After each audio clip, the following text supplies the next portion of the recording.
certain compartmentalized information.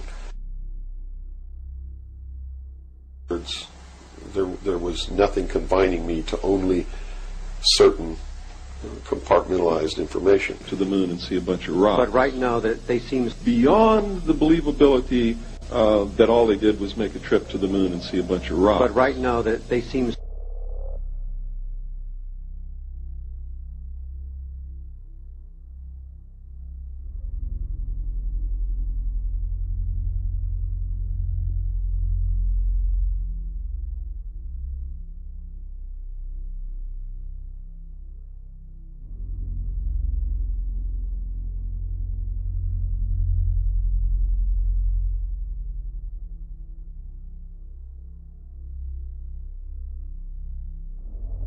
truth is you're not going to be a naval intelligence officer unless you are a Freemason or a member of the Ancient Order of the Rose and Cross, but you have to be high degrees for that.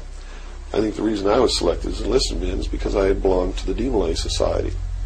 Which is what? As a teenager. That's sort of the first level of Freemasonry. That's how they recruit teenagers and indoctrinate them into their principles so that they go right into Freemasonry when they become an adult. I was really an indoctrinated individual, naval security and intelligence, and I was given a secondary NEC, which is Naval Enlisted Code, which was 9545, which is internal security specialist. And an internal security specialist is someone who protects classified information, it protects areas, so to speak. Protects classified information. Yes.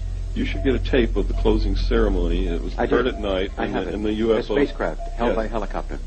Well, it wasn't held by a helicopter. There was no helicopter up there holding this thing.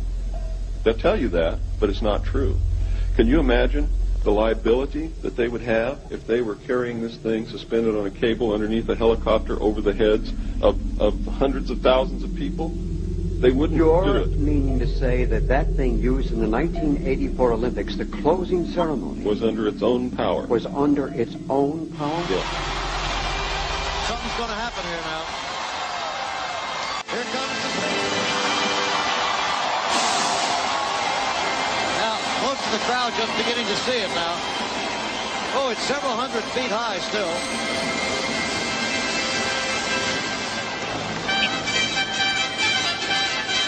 Trumpets and the lights signaling to the spaceship giving its return signal. An internal security specialist is someone who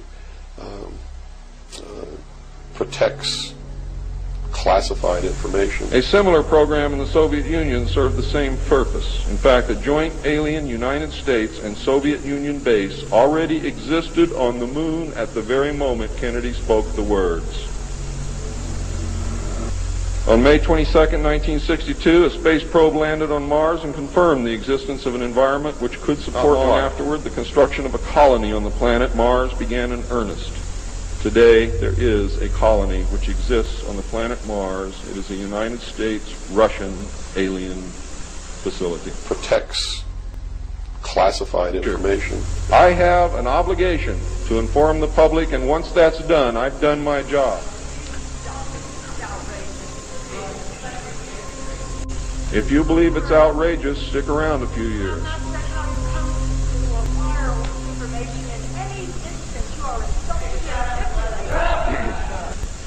There are areas on the moon where plant life grows and even changes color with the seasons.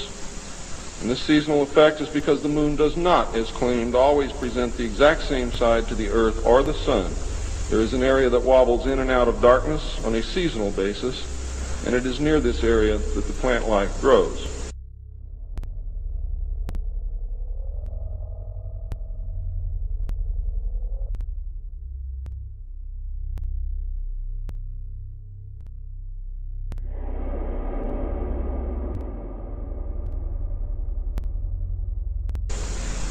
The moon does have a few man-made lakes and ponds upon its surface, and clouds have been observed and filmed in its atmosphere.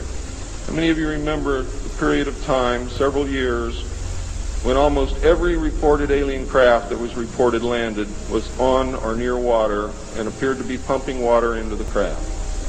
How many of you remember that? Quite a few. The water went to the moon, ladies and gentlemen, to change the moon. There's no reason why you or anyone else cannot walk on the surface of the moon or in space in a vacuum without a spacesuit. Pyramids on the moon, pyramids on Mars, towers, and a Christian cross terracing on Mars. You're going to see a World War II bomber lying beside a crater say, Bill, on the moon. that almost every one of the astronauts who went to the moon has seen something. Mining machines. You're going to see something, a machine in a crater throwing dirt out of the crater over the rim.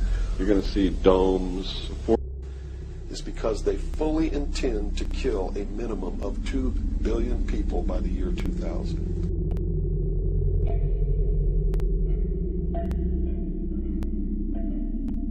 I meet every day people who say it was preordained from the beginning, there's nothing you can do, it's all in God's hands.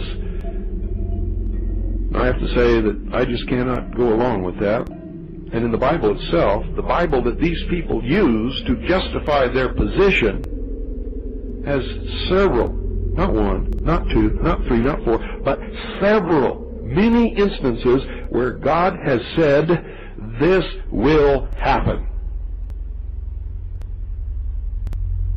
And guess what? Because some man did something other than what other men did, it didn't happen. And what about Job? He stood toe-to-toe with God and argued him into submission. So, anyway, that's my argument. In remarks, Paul shows no sign. Listen to me carefully. This is absolutely the truth. Paul shows no sign of ever having heard of the gospel story of the life of Jesus and his crucifixion. Don't believe it? Get out your Bible and read every single thing that Paul ever wrote. All of it. Now this is incredible. But it's true. Paul shows no sign whatsoever of ever having heard of the gospel story of the life of Jesus and his crucifixion.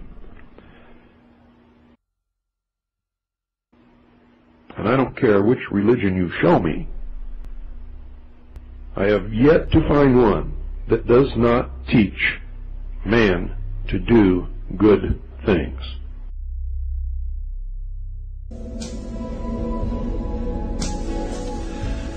Now notice, Lucifer was called the son of the morning star. He was also called the morning star. And there is a great mystery here, because Christ also called himself the morning star.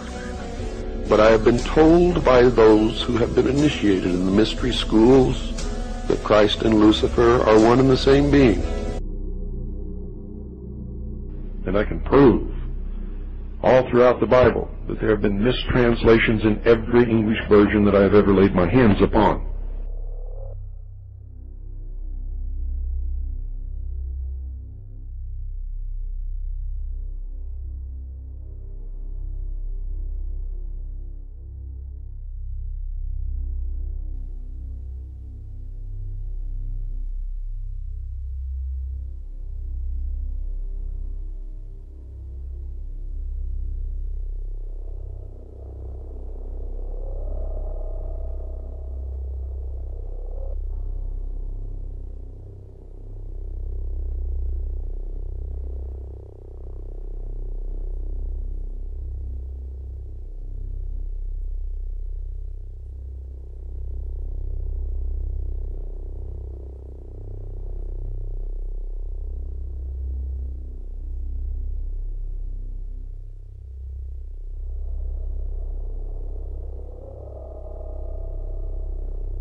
Anybody that comes up here and tries to encroach upon my rights or take away the protection of the Constitution from me and my family is going to get a bullet. And that's just the way it is. They've stepped on their dicks this time. No matter what they do, they lose, and they know it. Because if they make a martyr out of William Cooper... Not only that, I'm right within the law. I am right under the Constitution, and I am right within the law, and it's all posted on my website on the Internet. So you're saying you've dotted all your I's, you've crossed all your T's. Absolutely. You've drawn your line in the sand. They lose. They either back down and get within the bounds of the Constitution, they lose.